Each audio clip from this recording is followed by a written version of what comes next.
ये मीटिंग जो रखी है परसों और कुछ दिनों से कुछ बातें घटनाक्रम इस इलाके में चल रहा है, खास करके दक्षिण राजस्थान में। एक तो सलूम्बर में एक घटना हुई, इसके बारे में कानूनी का पहल ये साथी ने तो ये और रख देंगे, और जहाँ तक मेरी जानकारी वो मैं रख देता हूँ। एक आदिवासी समाज में एक रुद्र का वो मंदिर है कुल देवी का, जहाँ पर हमेशा एक लाल रंग का एक तरह का झंडा जिसमें कुछ प्राकृतिक सिंबल वगैरह रहे वो चढ़ता है। बीच में आरएसएस के हस्तक्षेप के माध्यम से वहाँ पर एक बड़ा पोल लगा दिया गया और उसको बदल के भगवा रंग कर दिया गया। अब जब इस इलाके के आदिवासी एक तरह से अपनी मांग के लिए, अधिकार के लिए संगठित हो रहे हैं, एक तरह से अपनी अस्मिता को लेकर खड़े हो रहे हैं, तो वापस से वो झंडा वहाँ पर लगाने की कोशिश कर रहे थे। उस दौरान वो घटना हुई और पुलिस का बिना किसी कारण का हस्तक्षेप को रोका गया। यही घटना ये है। ये बताया जा रहा है कि शिकायत वगैरह दी गई, लेकिन अभी तक उसमें एफआईआर तक दर्ज नहीं हुई है। कोर्ट में इस तरह के स्तर पे जाना पड़ रहा है क्योंकि पुलिस ने एफआईआर दर्ज करने से अभी तक मना कर दिया। ऊपर एसपी और कलेक्टर एलिगेशन वगैरह सब मिल। दूसरा है कि पूर्व गृह मंत्री जो गुलाब चंद कटारिया का परसों एक वीडियो आया, गए तो हालांकि किसी और मामले में थे वो, लेकिन उनको इतना महत्वपूर्ण लगा कि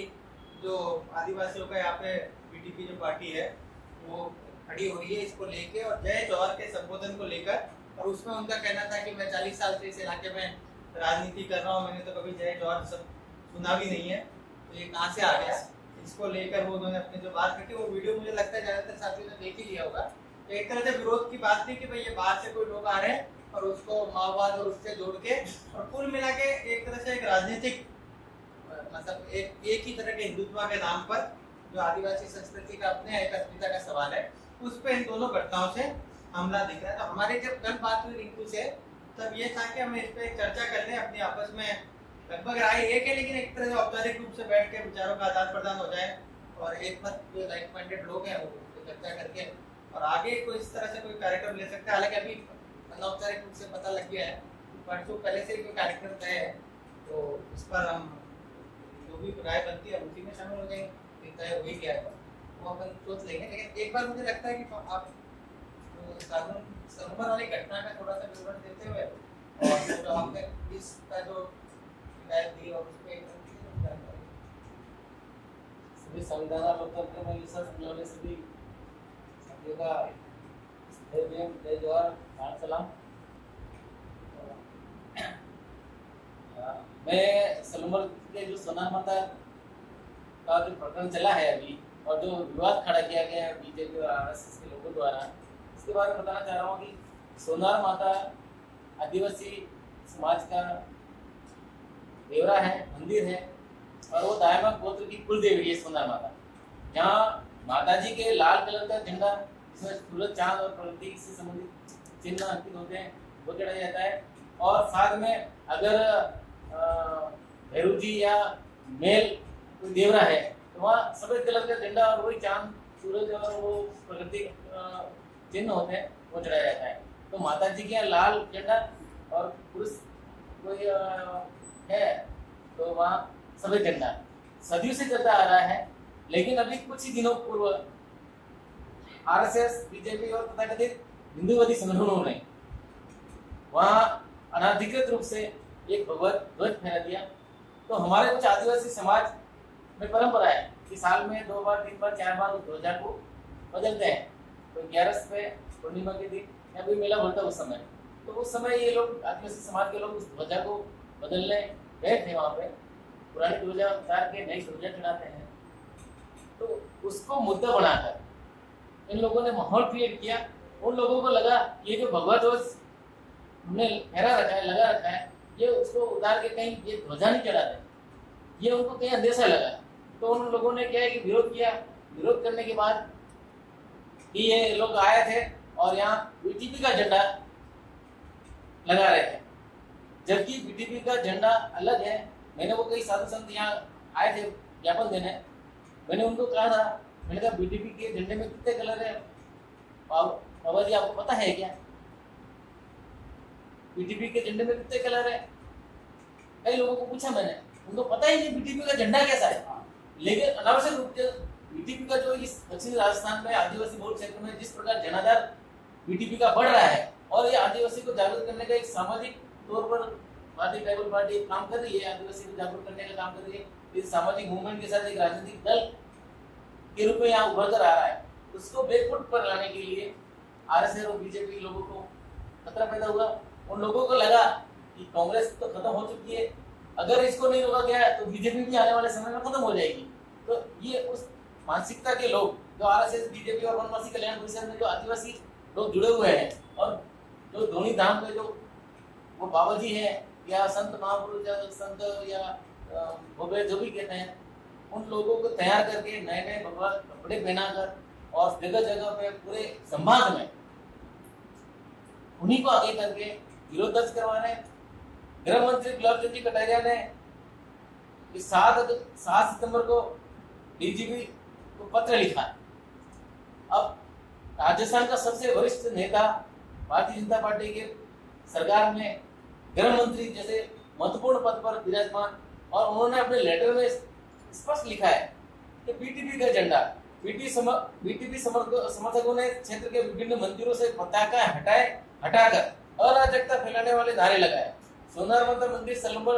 उदयपुर में धर्म ध्वजा को हटाकर बीटीपी का झंडा लगा दिया गया। पुजारी भक्तों के साथ मारपीट कर अराजकता फैलाई गई। बिल्कुल घोर निंदनीय है। इस प्रकार गृह मंत्री जैसे, पूर्व गृह मंत्री जैसे महत्वपूर्ण पद पर एक राजनेता द्वारा अपने लेटर पर, पेड़ पर इस प्रकार गलत बातें लिखकर ये जो आदिवासी क्षेत्र में माहौल पैदा किया जा रहा है और एक अराजकता का माहौल पैदा किया जा रहा है और आदिवासी को आदिवासी से लड़ाने का जो षड्यंत्र किया जा रहा है, इसकी हम घोर निंदा करते हैं। हमारे पुलिस का इस रोड के बारे में क्या हमारा इस संबंध में उन लोगों ने एफआईआर दर्ज कराई, जो लोग वहाँ मौजूद नहीं थे उनके खिलाफ भी दर्ज कराई। उसके बाद हमारे लोग पुलिस थाना में गए सेम डे, लेकिन पुलिस ने हमारे लोगों की तरफ से रिपोर्ट ले ली, लेकिन एफआईआर दर्ज नहीं की। फिर हम लोग बीटीपी के प्रदेश अध्यक्ष खानवाल साहब और उनके साथ मैं भी था, हम आईजी साहब से मिले, कलेक्टर साहब से मिले और एसपी साहब से मिले। तीनों को हमने परिवार दिया कि इस पे एफआईआर दर्ज की जाए, लेकिन अभी तक एफआईआर दर्ज नहीं हुई। कल माननीय न्यायालय में एक इस्तेगासा इस संबंध में पेश किया गया। तो साथियों, ये स्थिति हमारे यहाँ है और हमारे यहाँ आदिवासी को आदिवासी से गिराने की, एससी को एसटी से गिराने की और हिंदू मुस्लिम और इस प्रकार का तरह का नाटक जो षड्यंत्र किया जा रहा है, इसे हमें लोकतंत्र, समाजवादी, गणतंत्र और संविधान में विश्वास रखने वाले जो बुद्धिजीवी वर्ग है, हम लोगों को आगे आकर इसका विरोध करना चाहिए। धन्यवाद। तो जिस टाइम हुआ था कि वो झंडा चेंज कर रहे थे, तो उसी टाइम वहाँ के लोकल लोगों ने विरोध शुरू किया या डायरेक्ट कटारिया ने? नहीं, वहाँ के कुछ लोगों ने जो ओबीसी समाज और जनरल कम्युनिटी से बिलोंग करते थे, वो लोग वहाँ लोकल शहर के, शहर के लोग थे। जैसे वो ध्वजा चढ़ाने के लिए आदिवासी समाज के लोग या लड़के जो जा रहे थे ऊपर, तो इन लोगों ने अफवाह फैलाई और जो वहाँ लोकल जो लोग थे, जो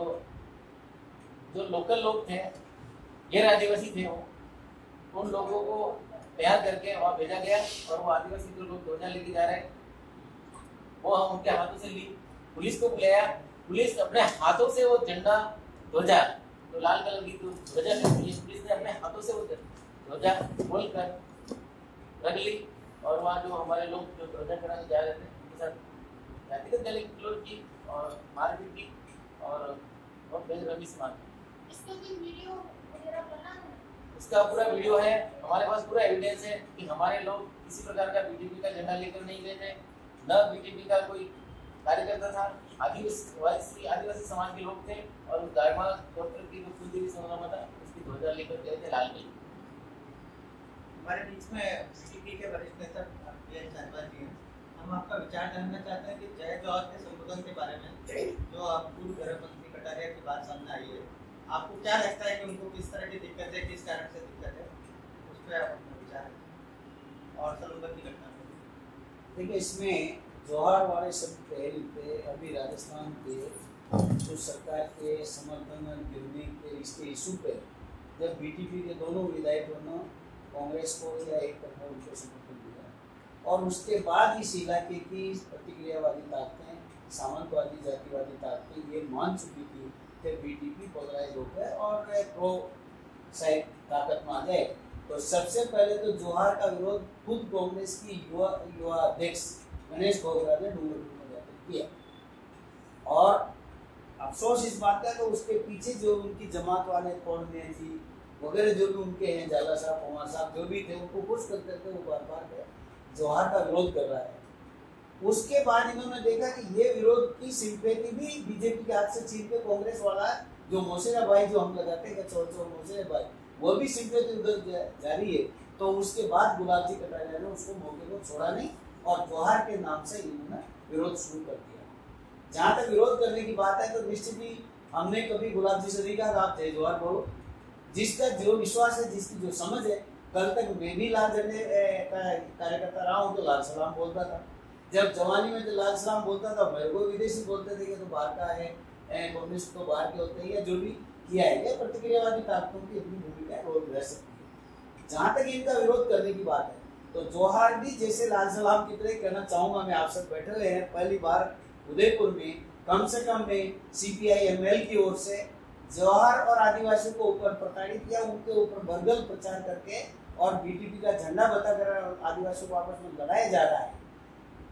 भोपा पंडितों को इकट्ठा कर उनके खिलाफ माहौल बनाया जा रहा है। आदिवासियों को आदिवासियों के अगेंस्ट एक सुनियोजित टाइप की प्लान चल रही है। कोई विरोध करने के लिए पंडित जी नहीं आ रहे, या विरोध करने के लिए गुलाब जी कटारिया के जेल नहीं आ रहे, उन्हीं आदिवासियों में से उनके आदमियों को लाकर उनको लड़ाया जा रहा है एक सुनियोजित टाइप से। लेकिन मैं ये कहना चाहता हूँ कि जौहर का विरोध इसलिए कर रहे हैं कि जौहर एक ऐसी समझ का शब्द है जो कल तक किसी के भी प्रकृति कुदरत के अनुसार सबको बराबरी गैर बराबरी के खिलाफ अगर उसकी समझ आ जाएगी, कुदरत ने सबको बराबर का दिया है और जो होता जा रहा है सार्वजनिक क्षेत्रों को इनको बेच के अडानी अंबानी को एक तरफा, उसकी समझ हो जाएगी तो गुलाब जी कटारिया की राजनीति इनमें खत्म हो जाएगी। तो सोची समझी टाइप से जौहर का विरोध न केवल गुलाब जी कर रहे, ये पूरी RSS की लॉबी 5 सूत्रीय कार्यक्रम बना के जब से आदिवासियों के बीच में जनगणना 2021 में प्राकृतिक न्याय उनका धर्म होगा,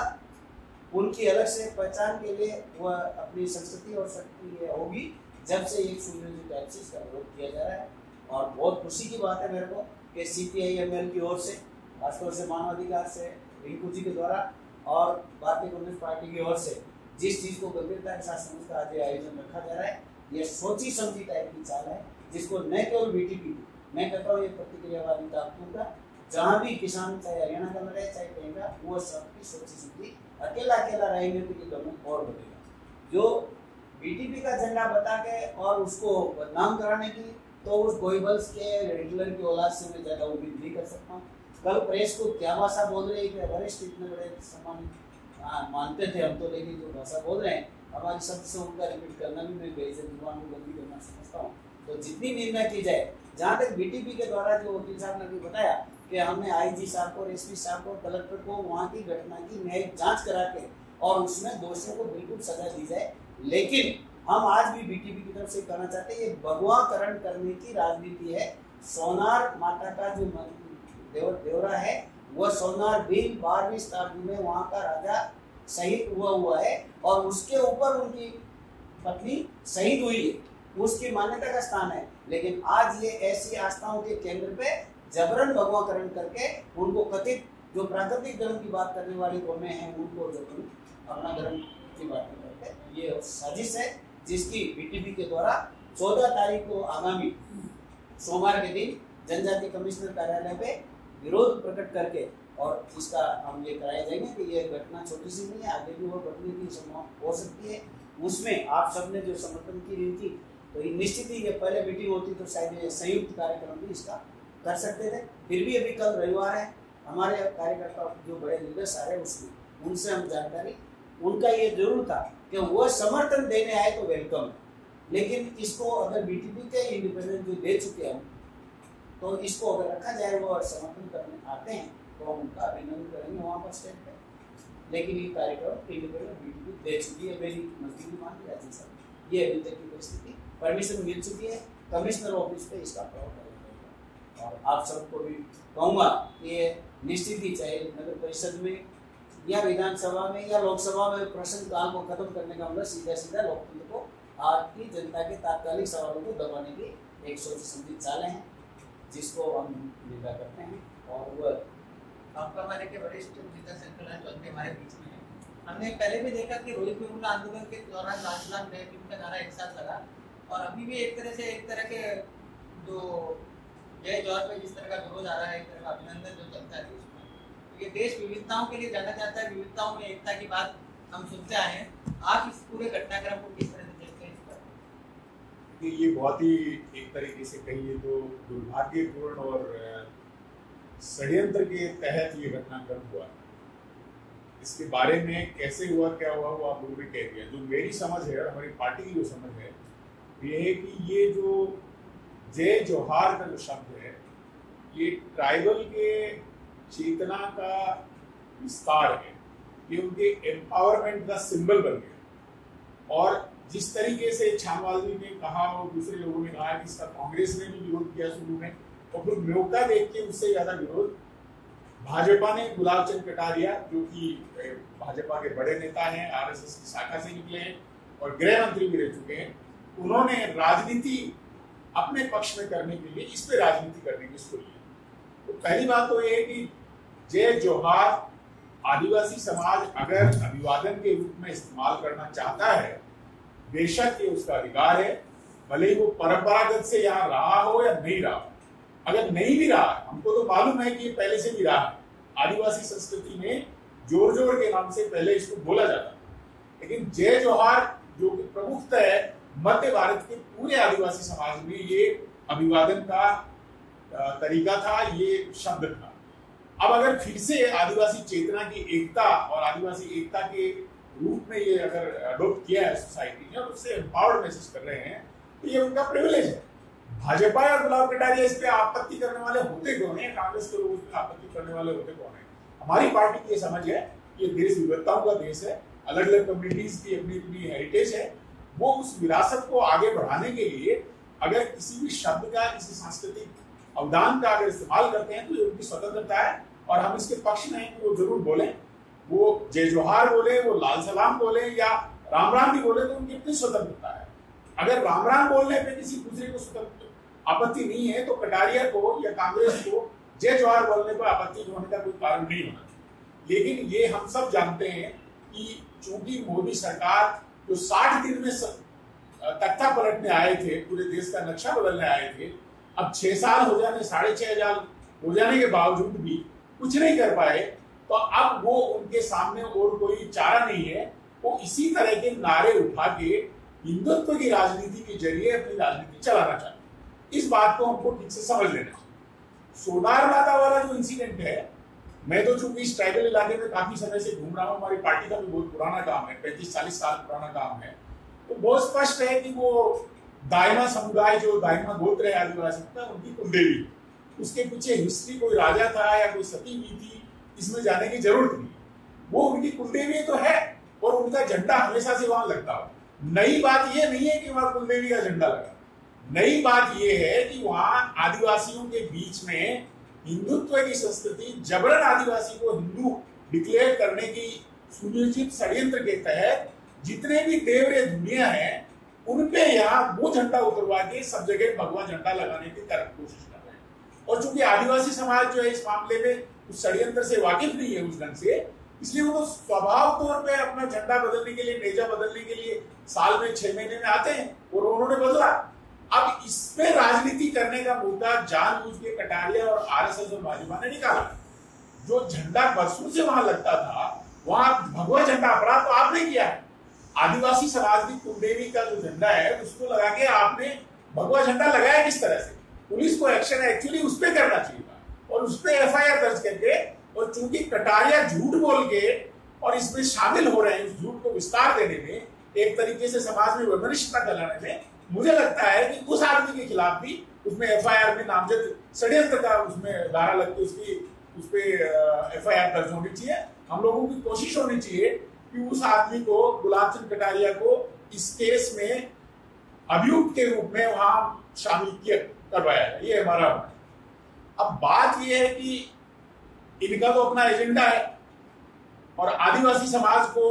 इन्होंने कोई गेम समझ लिया है कि हम ऐसे पलटते हैं या वैसे पलटते हैं। हमारी भी अपनी राजनीति है। हमारी राजनीति है कि हमारा जो सिद्धांत है, समाजवादी सिद्धांत है, जो सबको साथ लेके चलने का, मजदूर गरीब किसी भी जाति का हो उसको साथ करके इस लड़ाई को मजबूत करके उनका राज स्थापित करने का, वो लड़ाई अपनी जगह,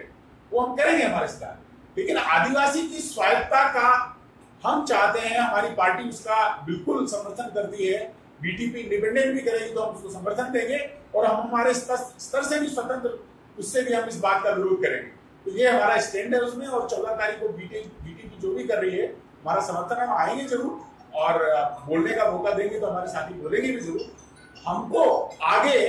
इस विरोध को केवल औपचारिक नहीं रखना चाहिए,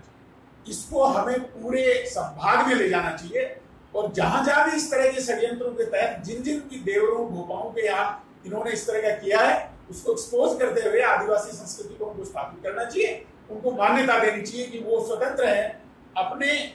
भगवान, प्रकृति और जो भी वो मानना चाहे उसकी समझ के अनुसार अपनी परंपराओं का पालन करें। उसकी स्वायत्ता पे किसी के तरह का हमला हम उसको सहन नहीं करेंगे, और उसके खिलाफ जरूर हम बिगुल बजा रहे हैं और हम लड़ेंगे अंतिम उसके तक। और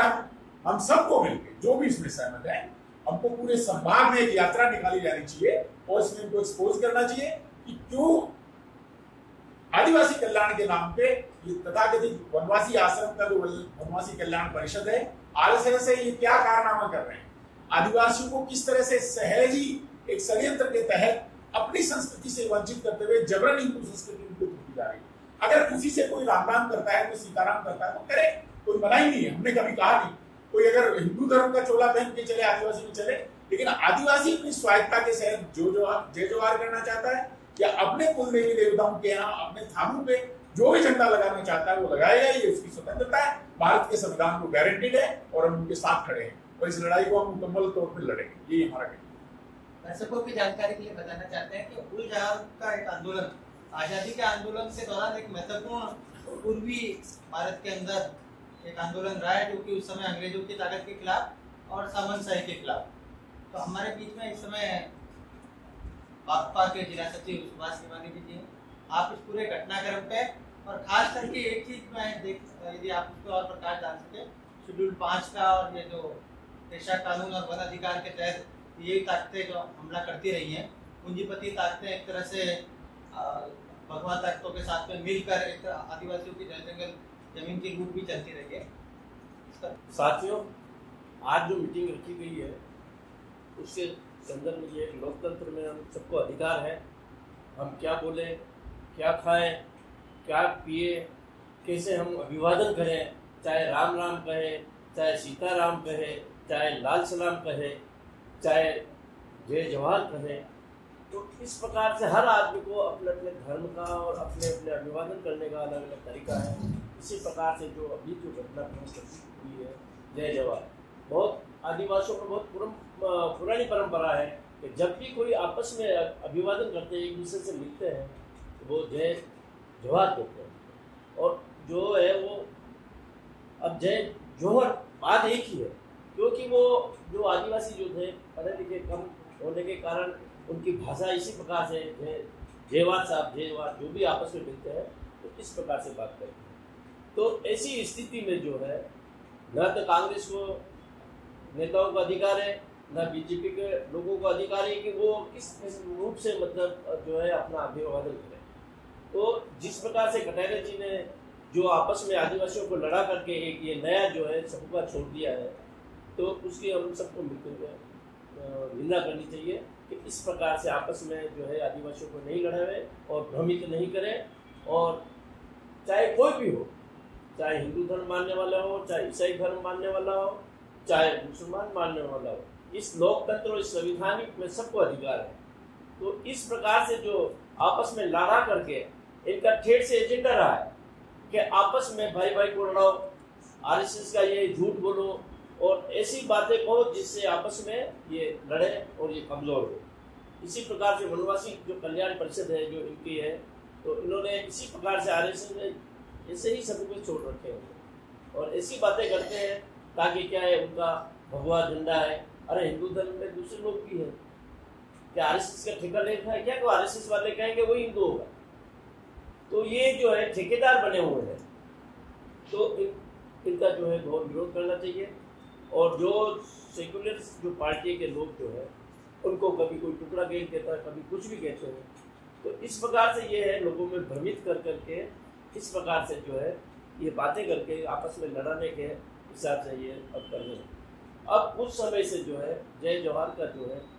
अभी जो चल रहा प्रश्न, तो बीजेपी वालों ने जो स्टार्ट किया है आदिवासियों में, तो उनको ये भयभीत लग रहा है कि कहीं ऐसा नहीं होगा हमारी 2 सीटें चली गई उनकी और आदिवासियों में उनका जो है वजूद धीरे धीरे खत्म हो रहा है। तो इस कारण से सुनियोजित ढंग से ये लोग चाहते हैं कि इनको कमजोर कैसे किया जाए, तो इनको दबाने के हिसाब से ये जो है इस प्रकार से जगह झंडे लगा। अब झंडे लगा के हनुमान जी का झंडा तो लाल है, कोई सफेद लगा रहा है, कोई लाल देवरे पे लगा रहा है, कोई पीला लगा रहा है। तो इस प्रकार से जो है अलग अलग जो है लोग अपने अपने हिसाब से जो झंडे लगा रहे हैं, तो उसमें उनको क्या तकलीफ है? उनको इस तकलीफ होनी भी चाहिए, लेकिन क्या है कि आपस में लड़ा करके और अपने सस्ती लोकप्रियता हासिल करके और ऐसा मूवमेंट तैयार कर रहे हैं ताकि वो जानते हैं कि भाई आदिवासियों में हमारा जो खिसकरा चला था तो उसको वापस अपन कैसे ढूंढते हैं। तो कांग्रेस और बीजेपी वाले जो है दोनों ही एक ही तरह के हैं, ज़्यादा कोई विशेष फर्क नहीं, उनमें विचारधारा भी एक ही तरह की है, केवल नेताओं का झगड़ा है और कौन कितना लूटे उसका है, तू भी लूट हम भी लूट। तो इस प्रकार से दोनों ही मिले हुए हैं। अभी जो नगर परिषद में जो हुआ झगड़ा, तो उन्होंने जो लोकतंत्र का जो चौथा स्तंभ है उसको आपने बाहर कर दिया ताकि एक रूप दो में अंदर कुछ भी करो ताकि बाहर वो बातें नहीं आए। तो इस प्रकार से जिस प्रकार से कटहरे जी ने जो है अपनी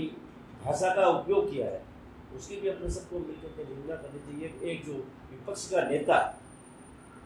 और विधानसभा का जो विपक्ष का नेता है वो इस प्रकार से बातें कर रहा है, जो एक छोटा घिरा हुआ आदमी है उससे भी बदतर बात की जिस प्रकार से गाली गलौज कर रहा है, इसका मतलब आप समझ सकते हो कि उनकी स्थिति क्या है। और इसका लोगों में संदेश अच्छा नहीं हुआ है कि यहाँ का जो विधायक होकर के मेवाड़ का जो अपने आप को बहुत बड़ा मानता है कि मैं पूरा मेवाड़ का हूँ, मैं एक छत्र मेरा ही है और इस प्रकार से घिरी हुई भाषा का काम करता है और इस प्रकार से जो है मीडिया को डराता धमकाता है और गाली गलौज की बात करता है, उसको सबको तो दूसरी बात यह है कि जो बेनामी ट्रांजेक्शन हो रहे थे तो आदिवासियों की भूमि में आदिवासियों को खड़ा किया गया और ऐसे जो है चाहे कांग्रेस के हो चाहे बीजेपी के मिलकर के काम कर रहे हैं। और कई एक हमने शिकायतें भी की खेरवाड़े में, जैसे एक आदिवासी था बेचारा और बिल्कुल मेन जो है चौराहे पे नौतरी चौराहा है, तो उसने आदिवासियों से मिलकर के कुछ भू माफियाओं ने जो है एक भाई को जो है शराबी था उसको शराब का पूरियों के दाम में जमीनें वगैरह लेकिन उसकी भी हम शिकायतें की है, लेकिन अभी तक धीरे धीरे कार्रवाई चल रही है, लेकिन कोई मतलब प्रशासन वगैरह सब मिले हुए हैं आपस में और उसको समझा रहे भैया तेरे क्या करना है यार, उसको दे दिवा के छुट्टी कर। इस प्रकार से उनका दबाव कर रहे हैं और ये जितने भी चाहे कांग्रेस के हो बीजेपी में सब मिले हुए और ऑडियो के दाम दे ये स्थिति है पूरी। तो इस प्रकार से पुलिस प्रशासन वगैरह करीब करीब सब जो है बिल्कुल ही वो काम कर रही है।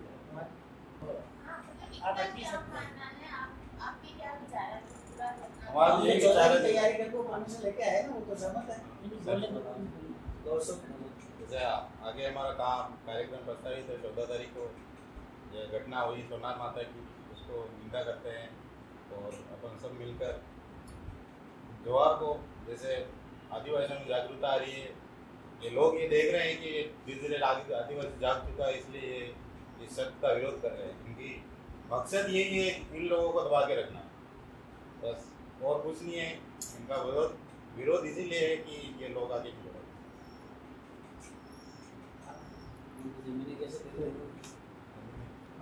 के जिला सचिव चंद्रदेव ओला हमारे साथ हैं। खास तौर से ये जिस तरह से संबोधन पे एक हमला हो रहा है, संविधान में जो अभिव्यक्ति की आज़ादी की बात है और एक विविधता में एकता को जो इस तरह से देश को देखते आए हैं और जो कि आज़ादी के आंदोलन के एक तरह से हमें देन है,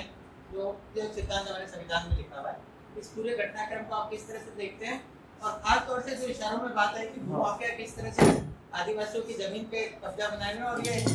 जो हिंदुत्व के नाम पे जो ताकतें राजनीति कर रही है वो किस तरह से बड़ी पूंजी और पूंजीपतियों के साथ मिलके, जैसे पूर्वी भारत के अंदर जहाँ से शब्द आता है झारखंड और छत्तीसगढ़ में हम इस जल जंगल जमीन की लूट को देख चुके हैं, अडानी अंबानी, और अब देख रहे हैं कि राजस्थान के हिस्सों में भी उनकी नज़र है कि किस पे यहाँ पर अपना एक तरह से लूट का जो पूरा खेल है उसको बढ़ाया जाए। इस संदर्भ में आप इस पूरी घटना का कैसे देखते हैं? देखिए, जब बहुत सारे साथियों ने वो जो भी है बात रख दी है, सोनार माता वाली घटना को लेके हम उस जो भी घटना हुई है, जिस तरीके से बीजेपी और आरएसएस ने जो घटना किया है, उसकी हम घोर निंदा करते हैं और इसको लेके हमारी पार्टी ने वक्तव्य जारी कर चुकी है पार्टी। और इसको लेके हम लोगों ने, हमारे जो वहाँ के लोग कार्यकर्ता हैं, उन लोगों से बात की है। जैसे साथी साध्वी जी ने जो बात कही कि वो दाई माओ की कुलदेवी, वहीं से हमारा एक साथी है कटारा, उसने कहा वो तो हमारी भी कुलदेवी। तो वो मुझे लगता है कि हम, ठीक है आप जो कह रहे हैं बात है कि दाई माओ की कुलदेवी है, लेकिन वो बहुत सारे ऐसे जो मीना जो लोग हैं वहाँ के आसपास के आदिवासी, वो उस माता जी को मानते हैं। ठीक है, वो कुलदेवी हो सकती है, दाई माओ की हो, लेकिन वो कटारा जो हमारा है साथी जो बागल का, वो भी कह रहा है वो हमारी माता है। तो इसका मतलब मुझे ये लगता है कि आसपास के जितने भी लोग रहे हैं आदिवासी, वो उसको अपनी माता जी की मानते हैं और समय समय पर ये लोग दर्जा जो है वो चढ़ाते रहे। सवाल ये आता है कि साथियों, जिस तरीके से हम देखते हैं कि जैसे बीटीपी का जन्म होता है, उसके बाद 2 सीट बीटीपी जीत जाती है इस इलाके से, उसके बाद में जिस तरीके की जो सांप्रदायिक ताकतें हैं, उनकी जो है वो अपना क्षेत्र फैलाने के लिए या बीटीपी को रोकने के लिए जो जिस तरीके की, इसका जो बड़ा उदाहरण है, जब से उसके बारे में हमने छानबाजी से पहले भी बात की है कि धूलागढ़ जो है उसके ऊपर इन्होंने लाके किसी बाबा को बिठाया। उस बाबा का यहाँ से कोई लेना देना नहीं है और वो पूरा मतलब नगार टाइप रहता है और पूरा राख में रहता है, और उसने इतना पैसा इस इलाके से जुटाया है। और अच्छा, जो उसने मंडली जो बना रखी है, उसमें ज़्यादातर जो लोग हैं वो सामंत हैं, मतलब वहाँ के आसपास के राजपूत हैं या पटेल हैं। कहीं कहीं कुछ जो उन राजपूतों के दबाव में या उन पटेलों के दबाव में अगर हमारे कोई आदिवासी साथी भाई हैं, तो उनको उन्होंने साथ लिया। कोरोना से पहले जैसे ही लॉकडाउन हुआ था, उस दौरान भी उस बाबा का एक वीडियो जारी हुआ था। उस वीडियो को भी हमारे साथियों ने बहुत सघनता से देखा। हम लोगों ने उस पर बात भी की, किस तरीके से कैसी भाषा का उपयोग वो बीटीपी के लिए कर रहा है या कम्युनिस्टों के लिए कर रहा है, कि लोग किस तरीके से आके क्या कहना चाहते हैं, हमारा यहाँ का धर्म है, संस्कृति की जो बात करना चाह रहा है। तो ये मुझे लगता है कि पूरी तरीके से एक सोची समझी चाल है, और उसके तहत उसने इस इलाके से पैसा इकट्ठा किया और एक बाहर बहुत बड़ा महायज्ञ करने ही वाला था। ठीक है, ये लॉकडाउन हो गया, अदरवाइज तो मुझे लगता है कि वो उस इलाके में करता। और चूंकि हम जानते हैं कि हम लोग अभाव में जी रहे हैं, क्षेत्र के लोग अभिभावों में जी रहे हैं, और ये समझता है कि ठीक है, हमारे को अगर 5 किलो गेहूं दे दिया जाता है या 5 किलो कुछ खाने की सामग्री दी जाती है, तो वो ठीक है, उसके साथ में खड़ा हो जाता है। समय के फ्री में बांट रहे हैं बाबा जी, बांट रहे हैं बाबा जी। लोगों को ये जिस तरीके से हम कह रहे हैं कि शिक्षा को लेके या उस तरीके की जागृति आदिवासी समाज में नहीं है, कि ये जो पूरा एक जो घटनाक्रम या जो पूरी साजिश चल रही है, इसके पीछे क्या शक्तियां लगी हुई, इस बारे में अवेयर नहीं। ये जो बाबा का वीडियो आया तो हमारे आयशा के साथियों ने और एक्टू के साथियों ने सलोमन में इसका विरोध किया, और उसी तरीके का एक वीडियो उसके खिलाफ, जो वीडियो बाबा का आया उसके खिलाफ वीडियो जारी किया। लेकिन हम देखते हैं कि जैसे ही लॉकडाउन खत्म होता है और हमारा जो वीडियो जारी होता है, उसके आधार पर साथियों की चिन्हित करके जल्लारा थाना पुलिस बुलाती है। कुछ बीटीपी के साथियों को भी बुलाते हैं उसमें, क्योंकि वो युवा साथी सारे जो सलोमन कॉलेज में जुड़े हुए थे, तो बीटीपी के बच्चों को भी बुलाते हैं, आयशा के को भी बुलाते हैं, एक्टू के हमारे 1-2 नए साथी थे, उनको भी वहाँ थाने में बुलाते हैं। और जिस तरीके से देखते हैं सलोमन की घटना, जिस तरीके से डराया धमकाया जाता है, या आदिवासी जैसे लोगों को डराते हैं, क्योंकि उनके पास ये लगता है कि हमारे पास ऊपर की कोई सीढ़ी है नहीं, हमारी कौन मदद करेगा। उसी तरीके से जलाराम में हमारे साथियों को भी वहाँ धमकाया गया और बाकायदा लिखवाने की कोशिश की गई कि लिख के दे दीजिए कि आगे से आप ऐसा कोई वीडियो जारी नहीं। तो पुलिस प्रशासन में इनकी पूरी दखल है, और पुलिस प्रशासन के माध्यम से ये चीजें करने जा रहे हैं, ये हमने जलारा से देख लिया। तो मुझे ये लगता है कि हम लोगों को जिस तरीके से हमने आज मीटिंग बुलाई, ठीक है, लॉकडाउन के दौरान हम नहीं बुला पाए, इस चीज को लेना चाहिए था। और ये एक ही जगह नहीं हो रहा है, ये पिछले कई वर्षों से हम लोग देख रहे हैं कि पहले तो जब पूछा जाता था आदिवासियों को ये झंडी कौन लगाया, तो कहते थे आदिवासी वो वनवासी से कल्याण परिषद वाले लगा के, वो उस समय 2 रुपए लगा लेके और वो झंडी लगा के चले जाते। लेकिन अब जो इस तरीके से ये भगवाकरण किया जा रहा है, जैसे मैं कह रहा हूँ आपको कि यूपी के उस बाबा योगी बाबा का कहीं नाम नहीं होता था, और इनकी जो आरएसएस की शाखाओं के माध्यम से योगी बाबा के नाम से धोलागिरी खेड़ी के बाबा को नाम जोड़ा जाता है कि ये उन्हीं योगी बाबा ने इनको बाबा को भेजा है, और ये कोई यहाँ आदिवासियों के बीच में कोई चमत्कार है। तो सवाल ये है साथियों कि आदिवासी समाज में जिस तरीके की भ्रांतियां जो फैलाई जा रही है, जिस तरीके से सभी साथियों ने कहा कि वो उसकी अभिव्यक्ति की आजादी है, वो उसका उद्बोधन करने का उसका तरीका है, वो जय जवाहर बोलता है, जय लाल सलाम बोलता है, जय भीम बोलता है, वो उसका सोच है। जय गुरुदेव भी बोलते हैं बहुत सारी जगह, जैसे हम लोग देखते हैं बबराना के इलाके में कुछ गाँव में लोग जय गुरुदेव भी बोलते हैं। तो ये उसकी खुद की आजादी है, और ये जो अभी साथी सौरभ ने कहा,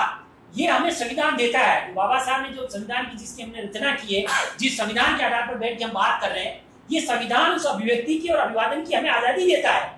तो व्यक्ति क्या बोलेगा, हम क्यों सिया राम बोले या जय श्री राम बोले, ये हमारी आजादी है। मैं देखता हूँ कि जहां मैं रहता हूँ कॉलोनी में, वो व्यक्ति जय श्री राम बोलता है, मैं सिया राम बोलता हूँ तो उसका जवाब नहीं देता, फिर वो यूं साइड किनारा करके चलता। तो इनको कई चीजों से आपत्ति है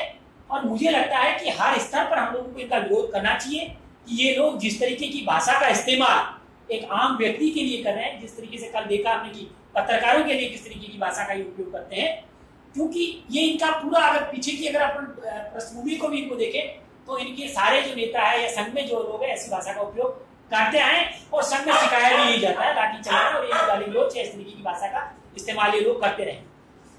जय जोहार का जो नारा है, अरे हम जब अभी इलाकों में जाते हैं तो सामने से साथी बोलता है तो बोलते हैं जय जोहार, जय जोहार। हम लाल सलाम बोलते हैं, वो भी लाल सलाम बोलते हैं। तो इसमें किसी को आपत्ति नहीं होनी चाहिए, ये हमें कतई आपत्ति नहीं है। बीटीपी जो प्रोग्राम कर रही है 14 तारीख को, हम लोग बिल्कुल साथ में हैं और हम लोग उसका समर्थन करते हैं बिल्कुल। और मुझे लगता है कि ये तो प्रोग्राम ठीक है, हमने ले ही रखा है। इस तरीके का जो कॉमरेड साथी शंकर जी ने कहा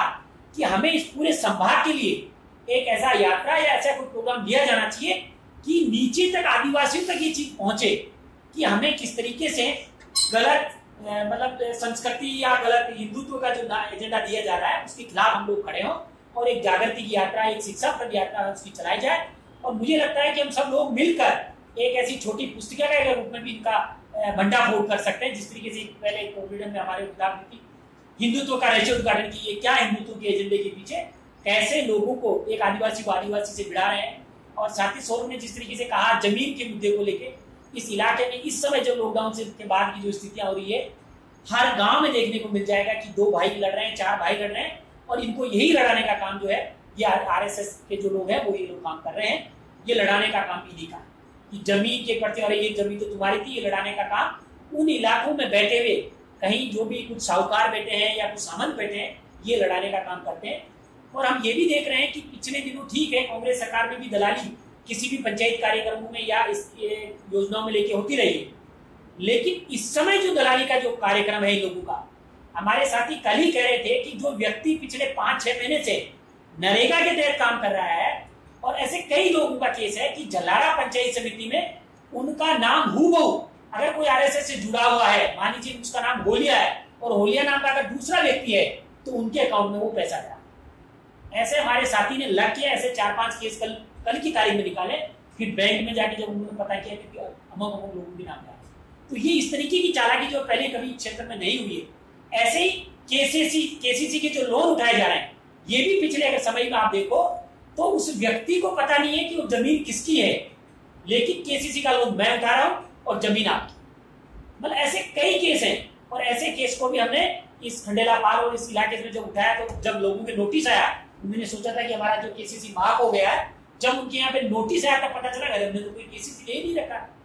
तो ये इस तरीके की जो साजिश की जो सारी तैयारी जो कर रखी है, ये आरएसएस के काम है और बीजेपी के जो जिस तरीके से दलाल लोग जो नीचे छोड़ रखे ये सारा काम करते हैं। तो मुझे लगता है कि इस प्रोग्राम के बाद हम लोगों को आदिवासी इलाके में इन चीजों को लेकर एक जागृति यात्रा जो है जरूर शुरू करनी चाहिए। लोगों को गुमराह किया जाता है, कलेक्ट्री तक लिया जाता है। जैसे परसों ही जब हम प्रोग्राम करके बिजली वाला प्रोग्राम करके निकल रहे थे तो गोगुंदा के साथियों को, गोगुंदा के कुछ लोगों को जहाँ पे 50 घरों की बस्ती है और महाराणा प्रताप यूनिवर्सिटी को उस गांव की पूरी जमीन को दे दिया। अब उन लोगों को कोई गोगुंदा के कोई वकील सामंत वकील रहे हैं जो पकड़ के उनको यहाँ ले आते हैं और केवल जाके एसपी के सामने एक ज्ञापन दिला देते हैं और उनसे अथाह पैसा वसूल कर लिया जाए। उनको ये भी नहीं पता कि वो वास्तव में उस ऑफिस में चिट्ठी गई है या नहीं गई है। मतलब आप देखिए किस तरीके से मतलब ट्राइब्स को गुमराह किया जाता है। और वो एक क्योंकि पढ़े लिखे नहीं है तो वो ये सोचते हैं कि अच्छा ठीक है, कलेक्ट्री में आकर हम लोग पहुंच गए, कलेक्ट्री वाले के सामने खड़े हो गए, एसपी ऑफिस के तरफ लोग चले गए, इसका मतलब हमारा काम। तो ये इस तरीके की जो चीजें हैं खासतौर पर उनको लेके हम लोगों को इस इलाके में जागृति फैलानी चाहिए। हम लोग लगातार जहां तक भी हमारा CPI-ML का हमारा जो दायरा है, हम लोग उस इलाके में बाकायदा हम लोग ये चीज करते हैं। हमने चूंकि मैं ये बात अभी यहाँ कह देना चाहता हूँ क्योंकि हम लोग सब एक लोकतांत्रिक मोर्चे लोकतांत्रिक बिहार में बात करने वाले लोग हैं।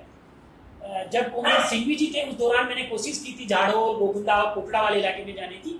लेकिन कॉमरेड सिंघवी ने ये कहा था मुझे कि नहीं ये हमारा इलाका है, आप लोग मत जाइए, तो ये ठीक है, हम लोग सोचते हैं कि हमारा जहाँ तक बड़ा दायरा है हम उस इलाके में हमारा काम कर रहे हैं। तो मुझे लगता है कि पूरे संभाग में हम लोगों को इस तरीके की जागृति यात्रा शुरू लेके चलना चाहिए और इस जगह हम लोगों को जय जवाहर, लाल सलाम या जय भीम जो है उसको एक लेते हुए हमें इस बात को आगे बढ़ाना चाहिए।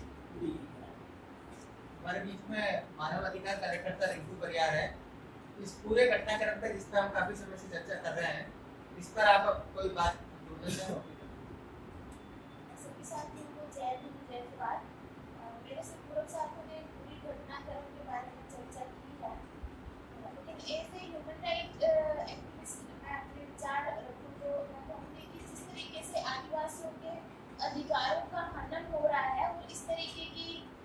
जो घटनाएं हैं उनको बीच में लाके उनके विवेक मुद्दों से भटकाया जा रहा है, इसको लेके हमें जिस तरीके से कांग्रेस ने बोला है कि एक जन प्रसार की जरूरत है, जन जागृति की जरूरत है, चाहे वो सोशल मीडिया के थ्रू भी हम कर सकते हैं, छोटे छोटे वीडियोस बना के वायरल कर सकते हैं, छोटी छोटी किताबें पुस्तकें निकाल के भी उनके मेन राइट्स क्या है और इन जो चीज़ों में उनको उलझाकर एक मतलब पूरा जो यूथ है, अभी देख रहे हैं अपन कल कैलाश जो साथी हैं डूंगरपुर से वीडियोस बता रहे थे कि पिछले कुछ दिनों से जो यूथ है पूरी डूंगरपुर की वो पहाड़ों पे बैठी है इस मुद्दे को लेके, तो जिसपे अभी हम चर्चा कर रहे हैं। इसी तरीके से उनके जो मूल मुद्दे हैं उनको लेके भी वो आवाज उठाएं, ये बात उनको समझाने की जरूरत है कि उनके जो मूल अधिकार है उनके बारे में भी वो जागरूक हो और अपने समाज को लेके वो इन मुद्दों को आगे। मुझे लगता है जो ये विरोध जय जवाहर, लाल सलाम और अभिवादनों का आ रहा है, इसके पीछे की जो सोच है कि आजादी, ये जो आदिवासी जो संगठित हो रहे हैं और जो अपने अधिकारों के लिए जो खड़े हो रहे हैं, शेड्यूल 5 का अधिकार हो, आरक्षण का अधिकार हो, अपनी जो आदिवासी संस्कृति उसका अस्मिता का सवाल हो, उसका एक असर्शन हो, जो ताकतें बड़ी पूंजी के साथ खड़ी हुई है, पूंजीपतियों के साथ खड़ी हुई है, उनको वास्तव में आदिवासियों का संगठित होना और अपने हक हकूक के लिए खड़ा होना, वो जो संघर्ष है, वो जो आंदोलन है, जय जवाहर का विरोध करना एक तरह से उन अधिकारों का विरोध करने के समान है। मुझे लगता है कि संघर्ष की सब ताकतें व्यापक रूप से एकता बनाए। दूसरा है, इसको हम जिस तरह का जो पूरा घटनाक्रम देश में चल रहा है, बड़े कॉर्पोरेट के पक्ष में देश की संपत्तियों को बेचा जा रहा है, जल जंगल जमीन की लूट चल रही है, किसानों पे कल हमने देखा कि हरियाणा में लाठीचार्ज हुआ, दूसरी जगह भी कानूनों को बदल के एक तरह से वन अधिकार कानून और दूसरे कानूनों को कमजोर करने की तरफ सरकारें बढ़ रही है। तो ये यहाँ की घटना को हमें इस तरह से भी देखना चाहिए कि जो एक तरह से पूरी कॉर्पोरेट लूट की जो खुली छूट दी जा रही है, ऐसी कोई भी ताकत जो उन्हें लगता है कि इसके खिलाफ खड़ी होगी, चाहे वो ताकत का संबोधन जय जवाहर हो या लाल सलाम हो या जय भीम हो, इन ताकतों के खिलाफ ये लोग खड़े हैं। हमें एक व्यापक एकता बनाते हुए ये इस हमले को एक तरह से संविधान पर, अभिव्यक्ति की आजादी पे और आदिवासियों के अधिकार की और उनकी अस्मिता के लिए जो संघर्ष है उस पे एक हमले के रूप में देखना चाहिए। और 14 तारीख को जो हमारा आंदोलन है उसका जो बीटीपी प्रदर्शन कर रही है उस पे पूरे सभा की तरफ से हमारा उनको इस पे समर्थन रहेगा और साथ में हम आगे भी अलग अलग तरीके से व्यापक एकता बनाते हुए इन जो रिएक्शनरी ताकतें हैं, जो संघ की ताकतें हैं, इसका विरोध करते रहेंगे। बहुत बहुत धन्यवाद।